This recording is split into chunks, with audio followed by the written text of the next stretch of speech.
Salut à tous. Alors nous sommes aujourd'hui à Oradour-sur-Glane et je vais vous faire découvrir tout ça. Allez, on y va. Situé à une vingtaine de kilomètres au nord-ouest de Limoges, Oradour est un bourg rural dont la population s'élève lors du recensement de 1936 à 1574 habitants. Du fait de la guerre, on y compte également de nombreux réfugiés, comme dans tout le département. Espagnols chassés par le franquisme, évacués alsaciens, expulsés mosellans, juifs, français ou étrangers fuyant les persécutions. La situation de cette ville, son activité commerçante et agricole, attire également en ces temps de rationnement. En effet, de nombreux citadins sont venus s'y ravitailler ou s'y mettre à l'abri. Il existe un chemin de fer départemental qui relie la bourgade à Limoges et Saint-Junien depuis 1911. Le bourg central compte 330 habitants et regroupe les commerces, les artisans, les services publics ainsi que 4 écoles. Les hameaux environnants, dépendant de la commune, y envoient leurs enfants. Et c'est le samedi 10 juin 1944 où le bourg est donc peuplé, animé et bien sûr vivant. Et que tout commença. Jusqu'aux toutes premières heures de l'après-midi, où les nazis ont effectué ce massacre. Et donc là maintenant, je vous montre comment c'est de nos jours. Et en même temps, je vais vous raconter comment ça s'est passé. Comme vous l'avez compris, c'est le 10 juin 1944 que 200 nazis étaient en déplacement entre deux cantonnements et ils ont accompli ici une action de terreur. Sur cette vidéo, vous ne retrouverez pas d'actions abominables qu'ils ont pu réaliser, juste Oradour-sur-Glane de nos jours. Donc voilà, ces nazis, donc ces personnes-là, ont pillé, incendié le bourg du village, massacré 643 personnes, dont 196 enfants. Ce que vous pouvez voir là est une voiture et pas n'importe laquelle, puisqu'il s'agit d'une Peugeot 202. Apparemment, elle appartenait à un médecin. Et voilà à quoi ça ressemblait avant. Je fais un peu le tour du véhicule pour pouvoir vous montrer ce qu'il en reste. Donc vous verrez qu'il n'y a plus de moteur. Il faut quand même noter que le véhicule est ici depuis à peu près 80 ans. Vous avez pu voir que la végétation a même poussé à l'intérieur, recouvrant ainsi quelques pièces. Après, ce ne sera pas le seul véhicule que vous allez voir dans cette vidéo. Il y a d'autres endroits où il y en a, dont un garage et aussi des endroits où des véhicules de transport étaient parqués. Après, je vous montrerai tout de même les bâtiments qui étaient consacrés aux artisans. Donc par exemple les cordonniers, les coiffeurs, dentistes, la boucherie du village, mais aussi le garage automobile, un lieu très important aussi, l'église, la poste, les écoles, la gare. Et en même temps, je vous raconte quelques faits sur cette tragédie historique. Je vous rappelle une nouvelle fois la date, donc le 10 juin 1944, que le garde champêtre, après l'arrivée des Allemands dans le bourg, fait savoir aux habitants qu'ils doivent tous se rassembler, sans aucune exception, sur la place du champ de foire, située à l'intérieur du village. Ils devaient être munis de leurs papiers pour une simple vérification d'identité. Les SS ont donc pénétré dans chaque maison et avec la menace de leurs armes, ils ont obligé tout le monde, même les malades, à se rendre sur le lieu de rassemblement. Un à un, par groupe, conduits et surveillés par des SS, les villageois se massent peu à peu sur la place du champ de foire. Mais ce n'est pas tout, car les Allemands sont aussi allés chercher les habitants des hameaux voisins. Les cultivateurs ont été même contraints d'arrêter leurs travaux en cours. Et les personnes qui n'obéissaient pas aux ordres furent bien sûr abattues sur le champ. Plus tard, les Allemands ont séparé la population en deux groupes. D'un côté, les femmes et les enfants, de l'autre côté, les hommes. Les hommes sont alors regroupés et répartis dans 6 lieux différents, bien choisis, avec peu d'ouverture pour ne pas s'enfuir, donc les granges, cours, les remises, où ils sont mitraillés. Puis les corps sont recouverts de fagots et de bottes de paille, auxquels les SS mettent le feu. selon quelques rescapés, les SS tirent bas et dans les jambes de leurs victimes. Le feu est allumé sur des hommes blessés, mais encore vivants, d'après la déclaration de Robert Ebras, qui est l'un des 6 rescapés. Certains étaient légèrement blessés et ont donc pu s'échapper. La plupart des autres, par contre, ont très certainement été brûlés vifs, ce qui était complètement sadique de la part des SS. Comme je le rappelle, ils tiraient d'abord dans les jambes pour éviter de les tuer et ensuite les brûler. L'autre groupe, donc les femmes et les enfants, sont emmenés et enfermés dans l'église. Les soldats ont placé dans la nef, près du chœur, une sorte de caisse assez volumineuse de laquelle dépassent des cordons qu'ils laissent traîner sur le sol. Ces cordons ayant été allumés, le feu va donc jusqu'à cette caisse qui contient un gaz asphyxiant. C'était bien sûr la solution prévue. Mais par contre, ce qu'ils n'avaient pas prévu, c'est que cette caisse explose par erreur.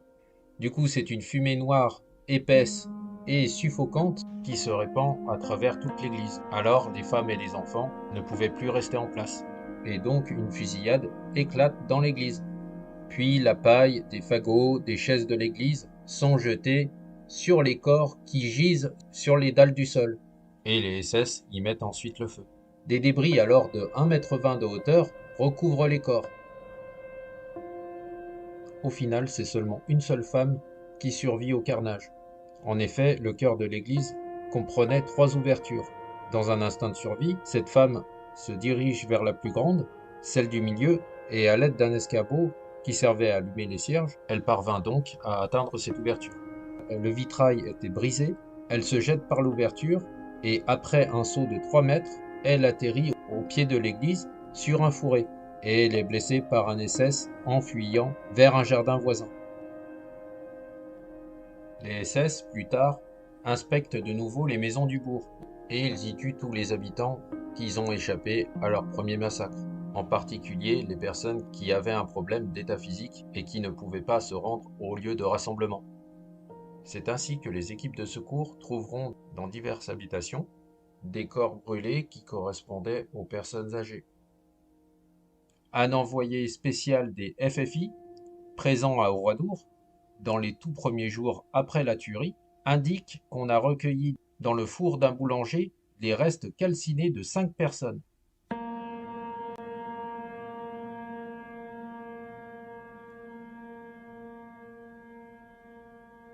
Je laisse défiler derrière moi les images encore de la ville d'Oradour-sur-Glane, chaque recoin de la ville.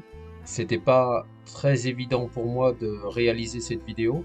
J'ai dû m'y reprendre plusieurs fois car des passages sont vraiment durs. Mais bon, je voulais vous faire partager l'histoire d'un lieu qui est rendu tristement célèbre. Maintenant, je laisse défiler et de temps en temps, je procéderai à quelques petites explications.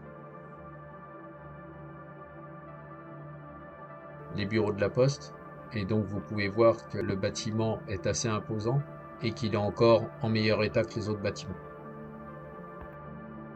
L'ancien lieu de travail du forgeron.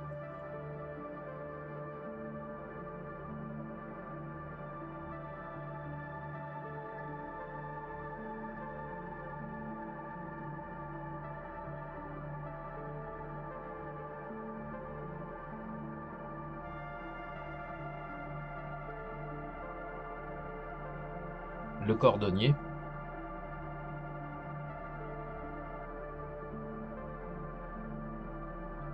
Les cabinets de 2 docteurs, donc le père et le fils.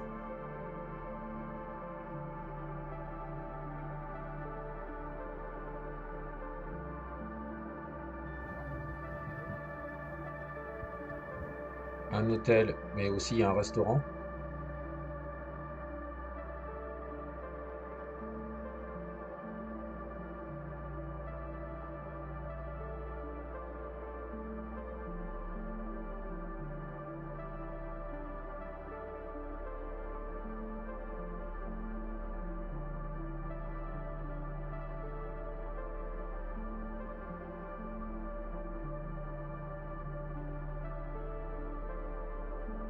Un stockage d'anciens véhicules.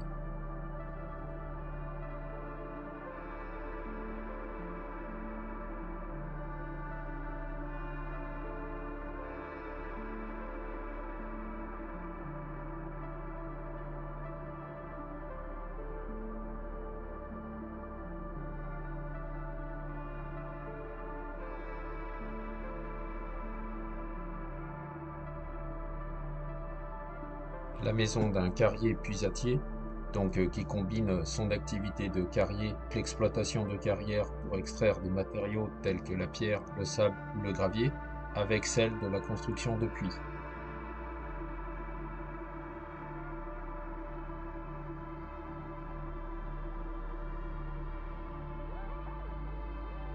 Le cimetière de la ville.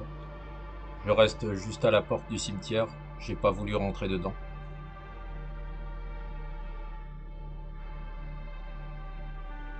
Le mémorial qui est important à visiter.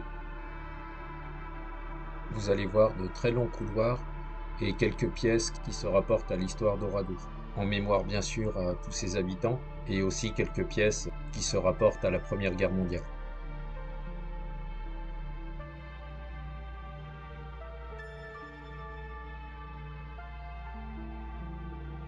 Quelques papiers d'identité.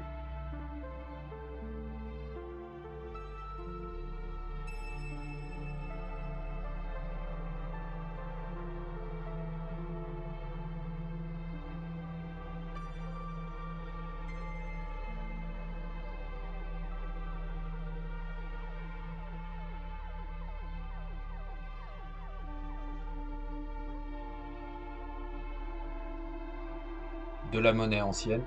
Et cette monnaie est emblématique de la Première Guerre mondiale. Elles sont dotées d'un trou au niveau du centre pour économiser le métal. Un deuxième hôtel dans cette ville, donc un peu plus grand avec un radiateur.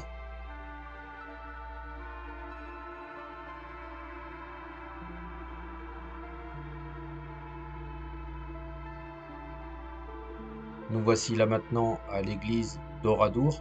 Tout à l'heure, je vous l'ai déjà un petit peu montré lors des explications, mais là, vous allez pouvoir voir comment c'était exactement à l'intérieur. Le toit qui s'est effondré, le confessionnal. Enfin voilà.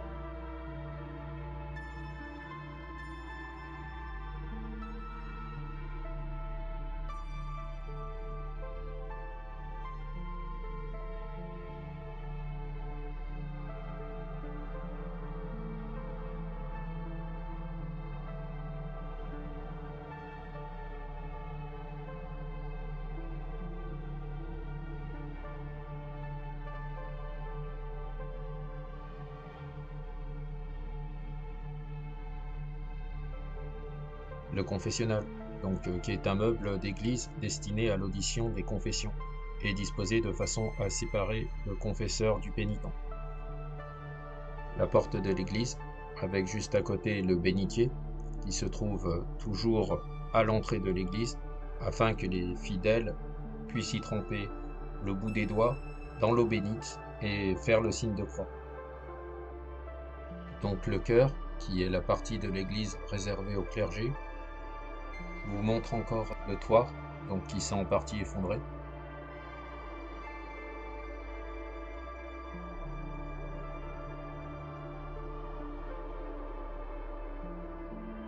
En retournant à l'extérieur, j'ai encore des choses à vous montrer.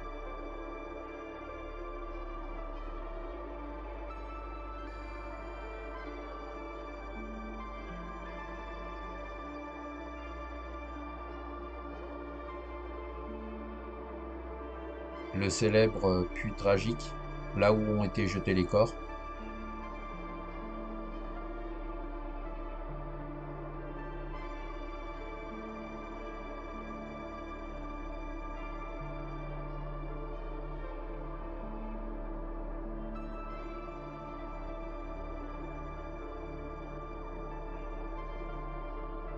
Le garage automobile.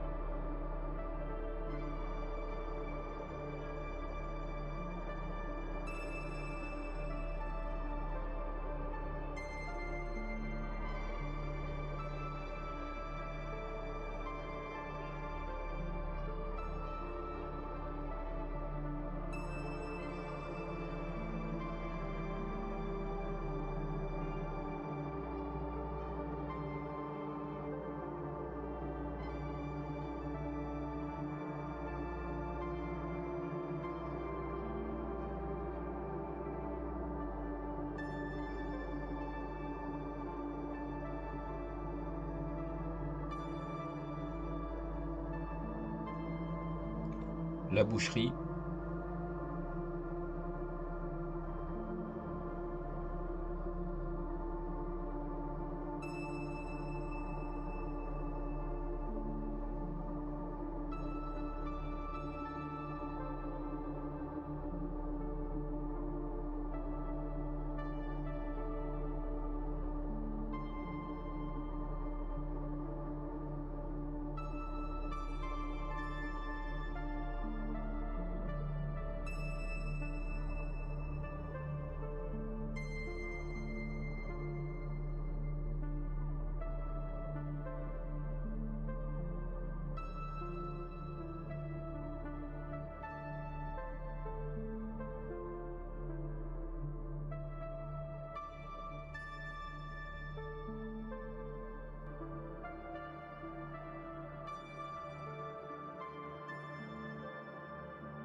le caviste, spécialiste en vins et spiritueux,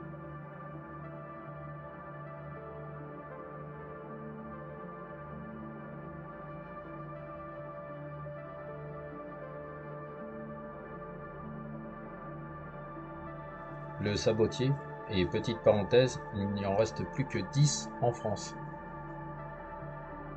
le plâtrier, mais aussi maçon,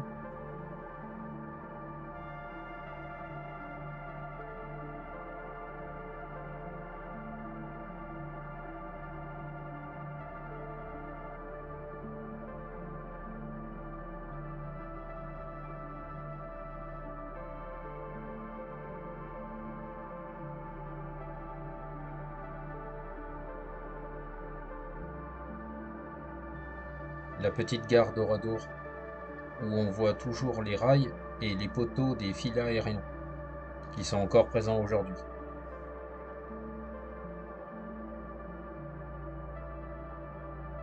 On distingue d'ailleurs toujours le nom de la gare, Oradour, mais on ne le voit plus tellement. Un autre café, avec sa terrasse, et l'intérieur du café, où l'on peut apercevoir des tables et des chaises.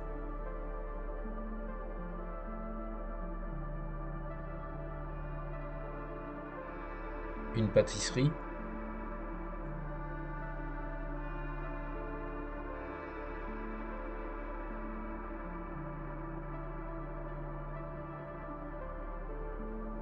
un magasin de tissus,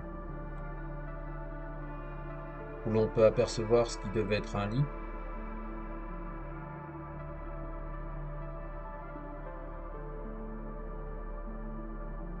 et là une machine à coudre.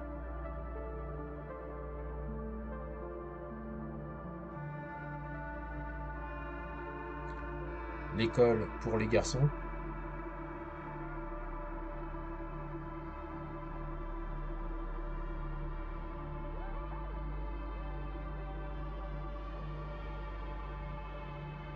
un café mais aussi une épicerie,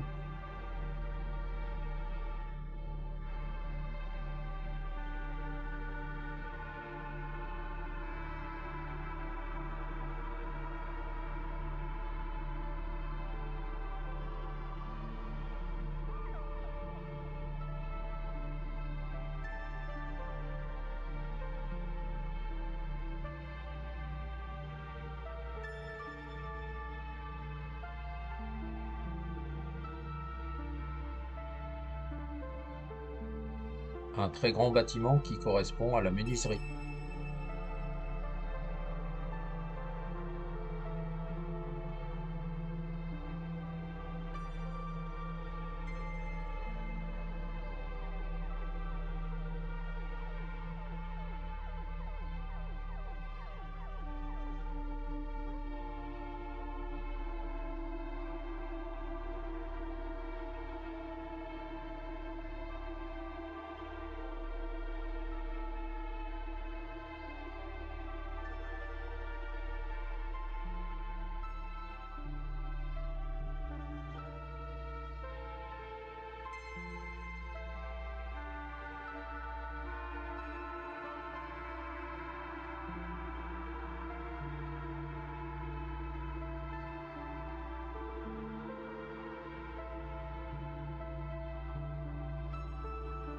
un salon de coiffure.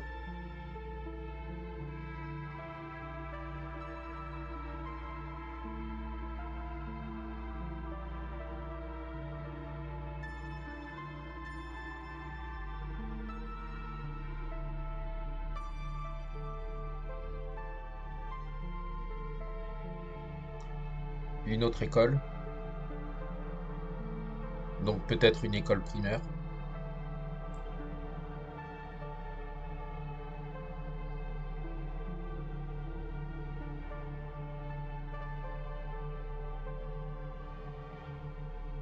Une épicerie.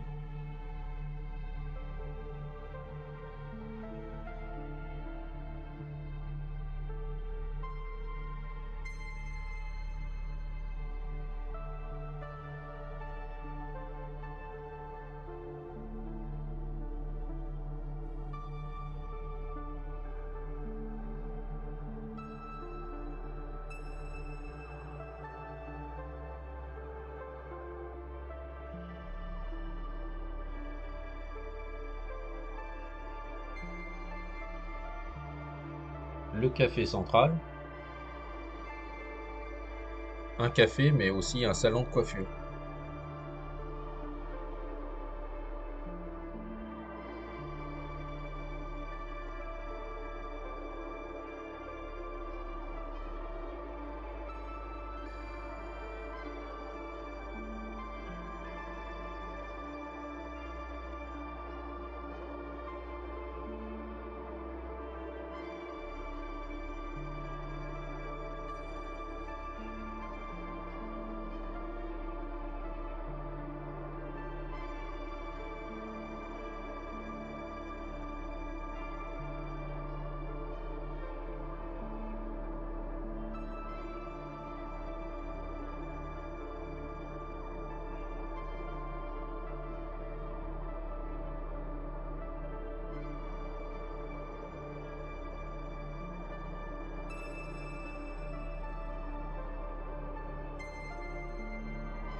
Le dentiste,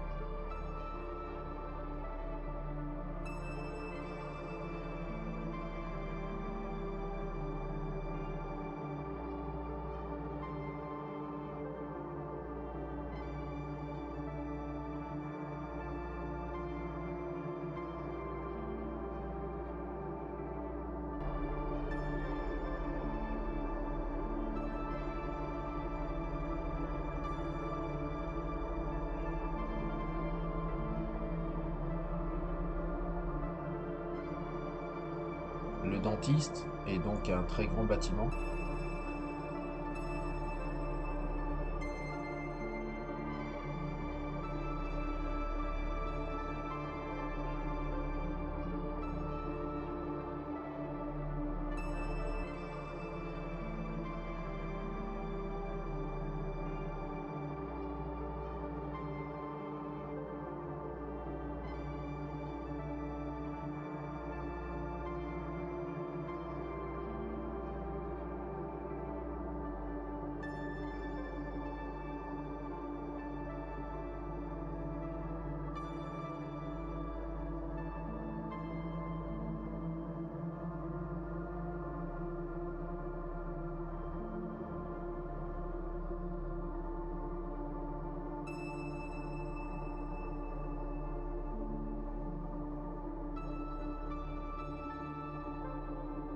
Un lieu de supplice, car un groupe d'hommes fut massacré et brûlé par les nazis ici.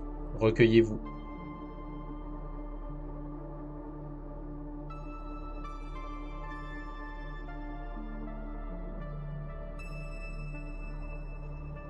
L'école enfantine, donc ce qui correspond à la maternelle.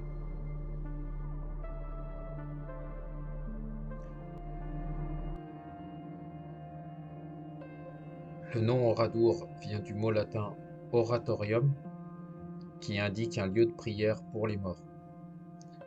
Oradour se dit en langue limousine Ouradou, ce qui signifie le lieu où l'on prie. Que chacun des habitants de ce village repose en paix.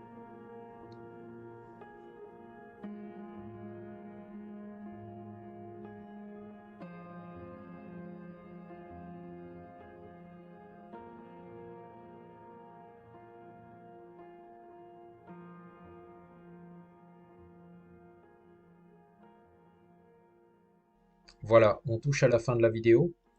C'était pas vraiment facile pour moi, comme vous l'avez compris, de réaliser justement cette vidéo, mais j'espère que ça vous aura plu. Prenez soin de vous et à bientôt.